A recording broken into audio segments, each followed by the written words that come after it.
Obama administration decision to delay construction of the Keystone Pipeline, again, may turn out to be a boost for Democrats who oppose the project and for those who support it.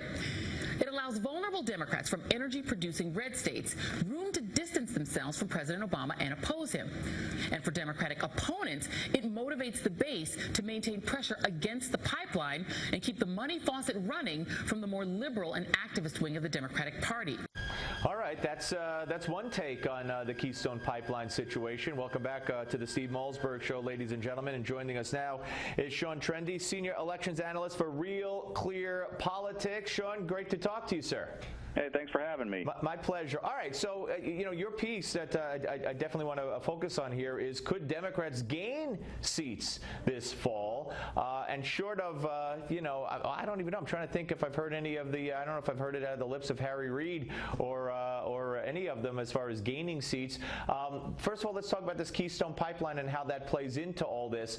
The two schools of thought, one given by Joy Reid there. The other is that the senators who might try to capitalize on this and parade around saying, I'm against Obama on this, look at me, pounding their chest, the Democrat incumbents who might be in trouble, their constituents might turn around and say, well, he's your party, he's your president, why can't you get him to fix this? What good are you? So how does this play out, do you think? Well, I think you can actually make the case for it playing either way. I mean, I don't think it's going to be both, trying to portray it as win-win for the Democrats. But I think that there's going to be some people who are enthused by it, but I think there's also going to be people who are kind of angry.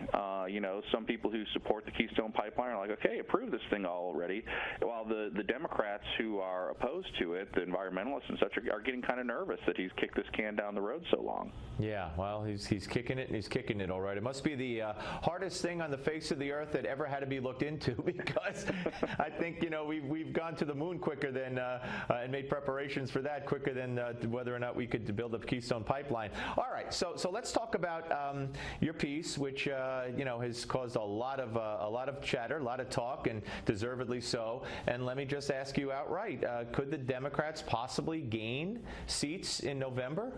Yeah, it's possible. Now, I mean, possible and likely are two different things, but possible.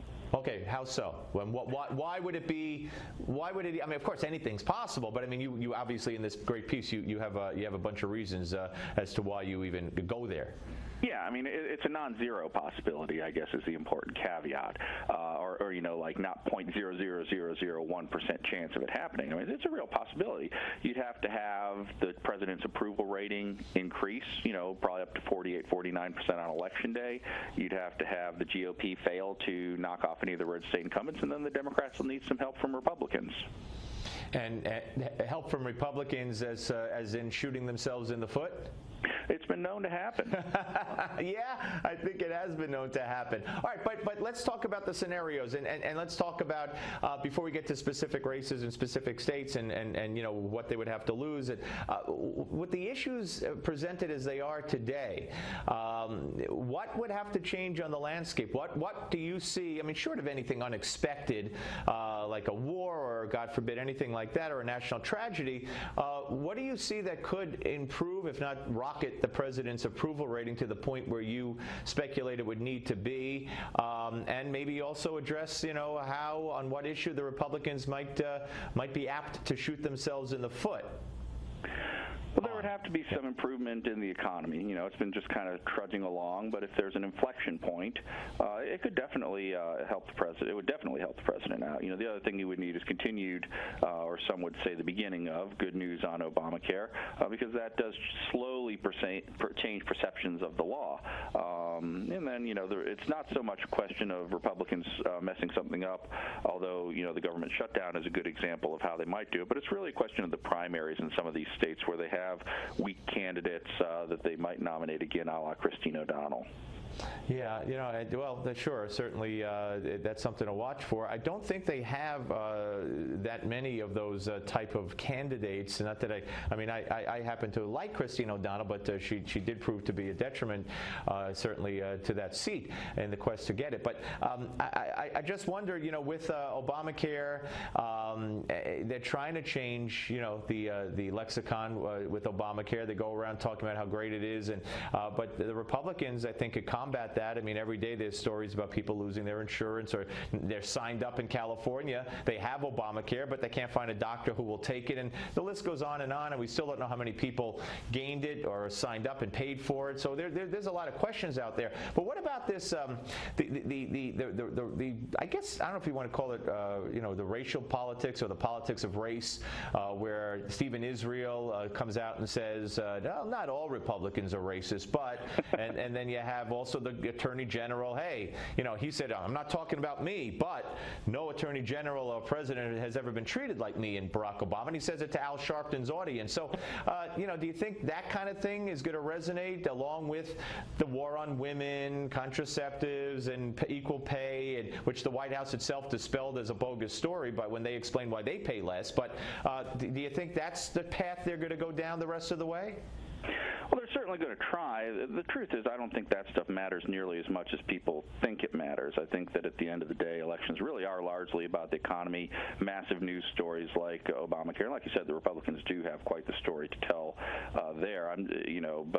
So no, I don't think the war on women or some of these racial issues that are being raised are really going to matter all that much. And if the Democrats do pick up a seat, even a single seat, is that not a devastating night for the Republicans? Oh, it would be horrible news for Republicans. It's that simple, because not only the fact that they would have failed to take the Senate when they had a chance for the third election in a row, but 2016 is a brutal playing field. They're almost certainly going to lose seats in 2016. So a Democratic president could come in with a very heavily Democratic Senate.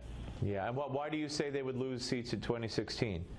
They just have it's kind of 2010 in reverse. They have a bunch of senators who won in 2010 in these bluish states, right, that are just going to have a tough time holding the seats. Yeah. All right. When we come back, we're gonna keep Sean over for another segment, and when we come back, we're gonna take a look at just some races in general. Scott Brown in New Hampshire, what we could expect there. The governor's race in Florida, for instance, Alaska. So we got some races to get the expertise of our guest Sean Trende, senior elections analyst for RealClearPolitics, which is a great website, folks. I go there every day for various headings, subheadings that you could find a bunch of great stuff on. Coming back on the Steve Malzberg Show on Newsmax Television.